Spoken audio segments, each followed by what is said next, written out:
yang membuat kita gagal untuk bersatu? Ada pepatah Indonesia yang berkata, bersatu kita teguh, bercerai kita runtuh. Begitu banyak kepentingan sehingga menjadi rintangan. Di mana ada kepentingan, pasti ada yang dikorbankan. Yang seringkali menghambat kemajuan sebuah bangsa adalah kepentingan-kepentingan individu yang haus kekuasaan dan kekayaan. Saya percaya hari ini bukan lagi penjajah bangsa lain yang membuat kita sulit maju, tetapi musuh di bangsa sendiri. Istilahnya musuh dalam selimut. Selalu ada saja orang-orang yang berusaha menggulingkan para pejuang yang sesungguhnya, berusaha merebut kekuasaan dan meraup kekayaan. Orang-orang yang bekerja keras malah ditindas, yang berjuang malah dibuang. Ironisnya, penjajah kita hari ini bukan bangsa luar, tapi dari bangsa sendiri. Sebuah kapal kalau mau terus berlayar, haruslah dipimpin oleh satu nahkoda yang menentukan arah dan tujuannya. Kalau terlalu banyak orang yang mau ikut ambil suara, terlalu banyak orang yang menginginkan kuasa, malah akan menghambat dan membuat kita tidak sampai-sampai ke tujuan. Amsal 14 ayat 11 berkata, jikalau tidak ada pimpinan, jatuhlah bangsa. Tetapi jikalau penasehat banyak, keselamatan ada. Mungkin ada yang akan pakai ayat ini untuk bilang, loh, banyak suara itu bagus. Nah, saya dapat hikmat dari Tuhan begini. Para penasehat itu dibutuhkan dalam bagaimana mengupayakan supaya kita sampai ke tujuan, bukannya mengubah tujuan. Saya percaya pemimpin bangsa ini punya tujuan untuk mensejahterakan bangsa. Harusnya sebagai masyarakat, sebagai orang-orang yang diberi kuasa oleh rakyat, kita menjunjung tinggi kesatuan dan menolong para pemimpin bangsa ini untuk bagaimana kita bisa sampai ke tujuan. Karena tidak mungkin terjadi, tidak mungkin sampai tujuan kalau bangsa kita tidak mendukung pemimpin yang ada, apalagi berusaha mengubah haluan. Siapa musuh bangsa Indonesia saat ini? Siapakah orang-orang yang menghambat kemajuan bangsa? Yaitu para koruptor yang merasa terganggu ruang geraknya. Warga negara yang hanya memperkaya diri di tanah air mereka, tapi tidak memberikan sumbangsih untuk kesejahteraan bangsa. Para wakil rakyat yang tidak memperjuangkan kesejahteraan rakyat. Para pejabat yang dipilih rakyat, tapi mengingkari janjinya. Para PNS yang gabut digaji, tapi tidak melayani setiap rakyat. Warga negara yang tidak menjunjung tinggi kesatuan bangsa dan Pancasila. Kalau di dalam bangsa sendiri kita tidak mau bersatu, menjunjung tinggi kesatuan, berjuang untuk kesejahteraan bangsa ini, maka siapapun pemimpin di bangsa ini akan sulit sekali maju. Seorang pemimpin harus didukung, bukan diganggu. Justru kita harus melihat baik-baik siapakah pemimpin yang baik. Mereka yang berjuang untuk kesatuan dan kesejahteraan, atau mereka yang hanya mementingkan diri sendiri. Mari kita lihat dalam Filipi 2 dengan judul perikop nasihat supaya bersatu dan merendahkan diri seperti Kristus. Ayat yang pertama, jadi karena dalam Kristus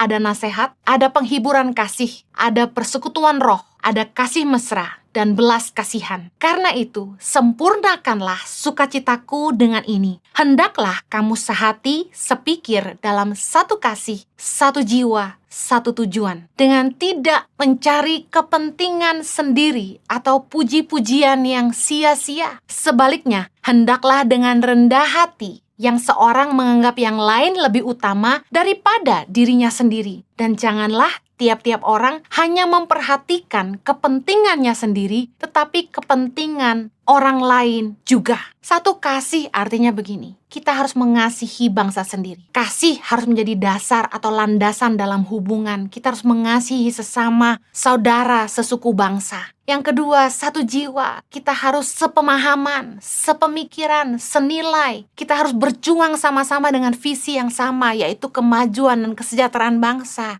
Untuk kesatuan bangsa. Satu tujuan, kita punya tujuan yang sama, tidak membawa kepentingan pribadi atau golongan. Ada 3K yang membuat kita sulit bersatu, yaitu ketiadaan kasih, kesombongan, dan konflik kepentingan. Saya ingin share yang pertama, penyebab disunity, ketidaksatuan adalah ketiadaan kasih.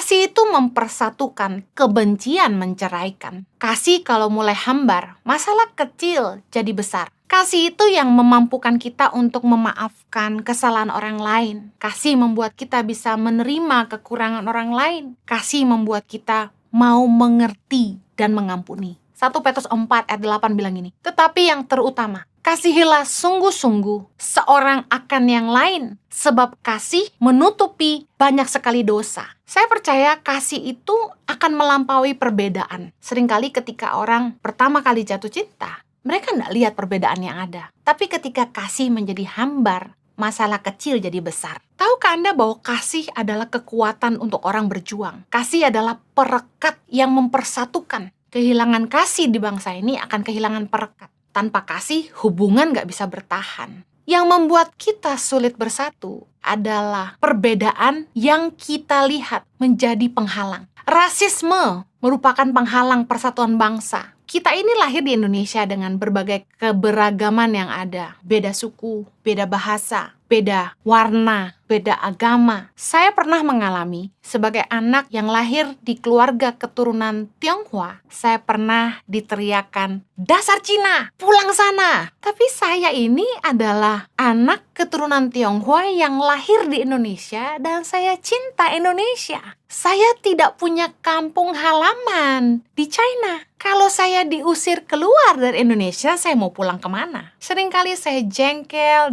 tapi saya mengasihi bangsa ini. Anda yang mengaku Anda orang Indonesia, pertanyaan saya, Anda sudah buat apa untuk Indonesia? Karena saya memang anak yang lahir di keturunan Tionghoa, tapi saya cinta bangsa ini dan saya berjuang untuk kesejahteraannya. Kasih itu membuat orang berjuang melampaui segala rintangan dan perbedaan. Karena saya cinta bangsa saya, bangsa Indonesia. Saya berjuang untuk kemajuannya. Waktu saya turun ke desa-desa, ke pedalaman, ke berbagai daerah di seluruh Indonesia, saya tidak memandang perbedaan warna kulit, bentuk rambut, suku, bahasa menjadi penghalang untuk saya mengasihi mereka. Kasih kepada bangsa saya membuat saya tidak melihat perbedaan yang ada. Saya tidak melihat mereka miskin dan saya kaya. Saya melihat semua orang sama. Harusnya kita belajar kunci persatuan bangsa adalah cinta kepada bangsa. Kita harus terus menanamkan cinta kepada tanah air kita, bukannya memupuk kebencian di hati generasi kita.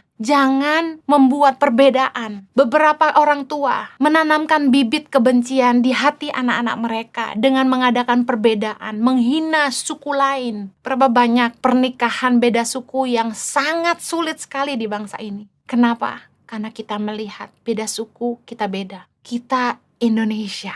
Apakah suatu hari nanti saya mengizinkan anak-anak saya menikah dengan orang yang berlainan suku? Kenapa tidak? Kita semua sama. Kita Indonesia. Kalau kita terus memupuk kebencian, perbedaan di hati anak-anak kita, mustahil Indonesia sejahtera. Kita harusnya menghargai perjuangan para pahlawan dengan menjunjung tinggi persatuan. Hanya kasih kepada bangsa yang akan mampu mengatasi semua perbedaan yang ada. Ingat baik, kita tidak bisa milih kita lahir di mana, dengan warna seperti apa, dengan keluarga seperti apa. Kalau kita lahir di Indonesia dengan segala keberagaman yang ada, kita patut menghargainya.